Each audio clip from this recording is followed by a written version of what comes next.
High, কেমন আছো সবাই? আশা করি সবাই ভালো আছো। আমিও খুব ভালো আছি।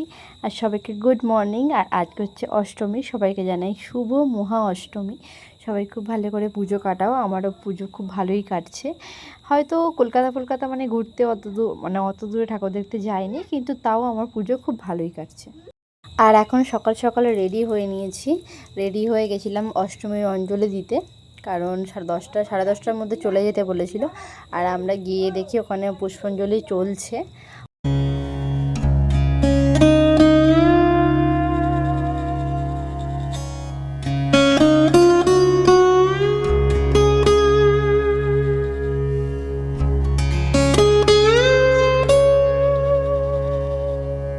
আর আমাদের এখানে পুষ্পাঞ্জলি দেওয়া হয়ে গেছে।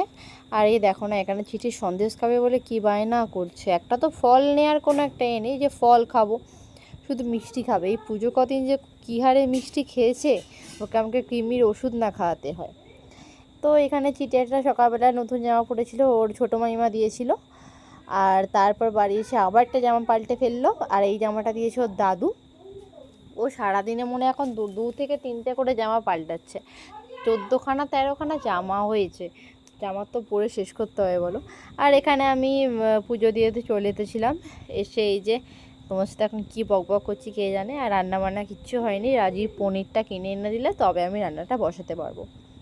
তারপরে যে রাজীব অনেকক্ষণ পরে পনিরটা আনলো। রান্নাবান্না তাড়াতাড়ি করে আমি কমপ্লিট করেছি। তাড়াতাড়ি করে রান্না কমপ্লিট করে লুচি হয়েছে আর পনির দিয়ে কাবলি ছোলা দিয়ে তরকারি হয়েছে।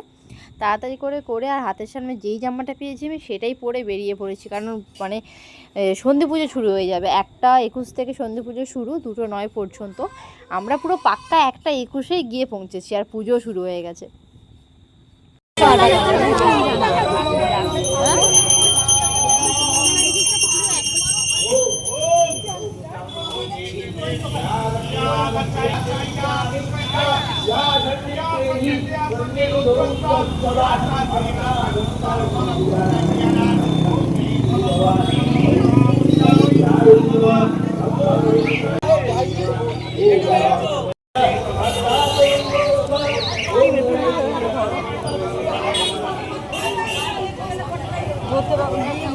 বাইরে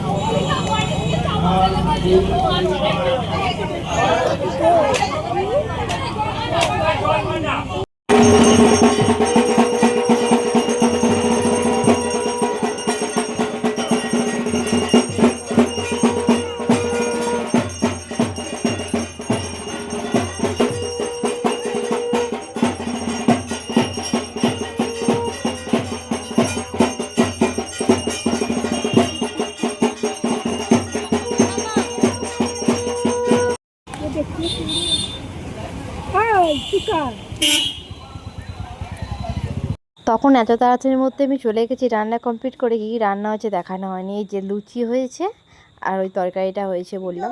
আর গ্যাস ফ্যাস পুছে তবেই আমি গিয়েছিলাম। আর এই যে আমি যে প্যান্টটা কিনে এনেছিলাম কালো রঙের, ওইটা রাজীব পাল্টে এই প্যান্টটা নিয়ে এসেছে। আর এই যে দুটো জামার সেট দেখতে পাচ্ছ, এটা দিয়েছে আমার বরের বাবার বন্ধু, আমার কাকা হবে। এই একটা জামার সেট দিয়েছে আর একটা জামার সেট দিয়েছে। দুটো জামাই না খুব সুন্দর হয়েছে। আর আমার শাশুড়িকে একটা কাপড় দিয়েছে, কাপড়টা বেশ সুন্দর হয়েছে। আবার আমরা তাড়াতাড়ি করে বেরিয়েছিলাম রাজীবের জুতো কিনতে, কারণ রাজীবের জুতো কেনা হয়েছিল না। আর ওই জন্য আবার বেরালাম। এই যে প্রথমে জুতোটা দেখছো ওটাইও নিয়েছে, কিন্তু আরও 2-3টে জুতো দেখছিল, কিন্তু পছন্দ হয়নি। প্রথমেরটাই নিয়েছে। আজকে সেইভাবে কোথাও ঠাকুর দেখতে বেরোয়নি। তাও আমাদের এখানে খোড়োপার সময় আমি, আমার শাশুড়ি আর মেয়ে। আর রাজীব বললো আজকে আমি কোথাও বেরোবো না, ওদের মণ্ডপে আজকে খিচুড়ি ভোগ দেওয়া হবে, ওই জন্য ওইগুলোও দিচ্ছিলো। আমি আমার শাশুড়িকে নিয়েই বেরিয়েছিলাম খোড়োপার সময়।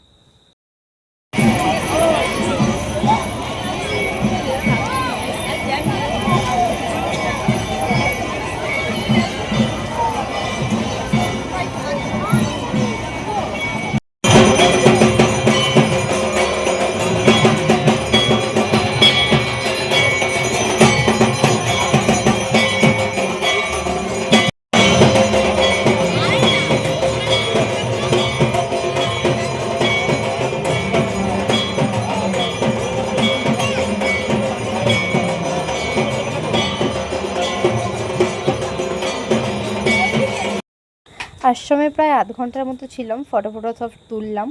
আমার শাশুড়ি আমার ফটো তুলে দিচ্ছিলো। তারপর এই যে টোটো পাইনি ওখান থেকে, মানে আশ্রম থেকে একটা টোটো নেই যে নাইট মোড়ে আসবে, ওখান থেকে পুরো হেঁটে হেঁটে এসেছি। আর আমার এই ছোটো মেয়েটাও আমাদের সাথে হেঁটে হেঁটে এসেছে। আর এখানে আমাদের দুর্গাতলায় ফাংশান হচ্ছিলো, আর ওইটা দেখে তো কী নাচ আমার মেয়ে। আর এই যে দুর্গাতলার এই ঠাকুরটা খুব সুন্দর হয়েছে। তো তারপর হাঁটতে হাঁটতে চলে এসেছিলাম আমাদের মণ্ডপে। এত পায়ের যন্ত্রণা হচ্ছে আর কোমরের যন্ত্রণা হচ্ছে, আমরা তো এসে মানে বসে পড়েছিলাম। আমার মেয়ের তো বিন্দাস আছে, ও কিন্তু পুরোটাই হেঁটে এসেছে, একদম একদম খোরপাশ্রম থেকে আমাদের পুরো মণ্ডপ পর্যন্ত।